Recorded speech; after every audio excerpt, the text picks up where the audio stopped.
ప్రభువైన యేసుక్రీస్తు నామమున మీ అందరికీ వందనాలు తెలియజేస్తున్నాను. ఉదయకాల సమయంలో మరొకసారి ఈ యూట్యూబ్ ద్వారా మీ మధ్యలోకి రావడానికి దేవుడు కృప చూపించాడు.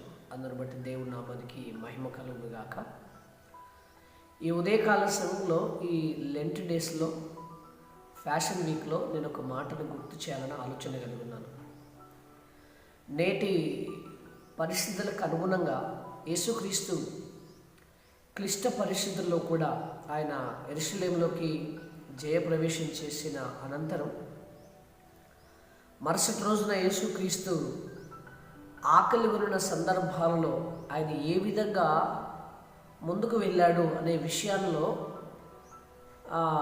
ఏ విధంగా మనం అర్థం చేసుకోవాలి ఆ మాటని మీకు తెలియచేయడానికి మేము మధ్యలోకి వచ్చాను.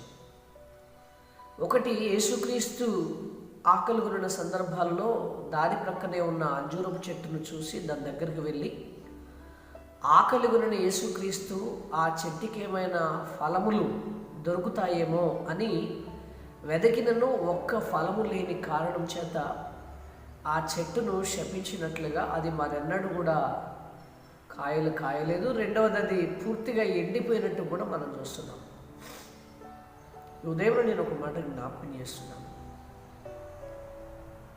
ఏదైతే సందేహపడకుండా ప్రార్థన చేయగలిగితే గనక గొప్ప కార్యాలు మీరు చేస్తారని అదే అధ్యాయంలో చెప్తాడు మనకి.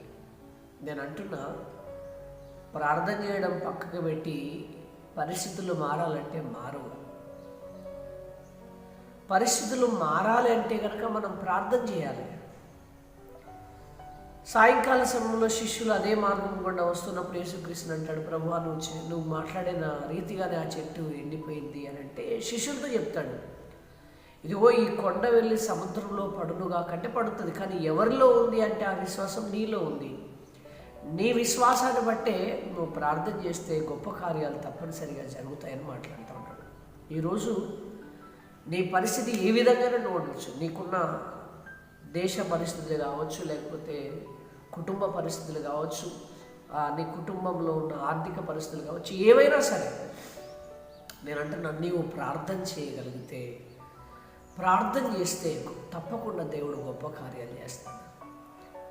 సందేహపడకుండా ప్రార్థన చేద్దాం. దేవుడు గొప్ప కార్యాలని మన జీవితంలో, మన కుటుంబ జీవితంలో. ఆ అంజూరపు చెట్టు ఇశ్రాయేలు జాతికి సాదృశ్యంగా ఆ దినాల్లో ఉంది. నేటి క్రైస్తవ సంఘాలకి నీ వ్యక్తిగత జీవితానికి కూడా సాదృశ్యంగానే ఉంది. ఎప్పుడో వెనకట జరిగిన కార్యాలను గుర్తు చేసుకొని నేను అది చేశాను ఇది చేశాను అనడం కాదు. ప్రస్తుత కాలంలో మనం ఏం చేయగలుగుతున్నాం, ఏం చేస్తున్నాం. ప్రార్థించకుండా ఏమి చేసినా అది కార్యాలు జరగవు. ప్రార్థన చేస్తే కనుక గొప్ప కార్యాలు తప్పనిసరి జరుగుతాయి.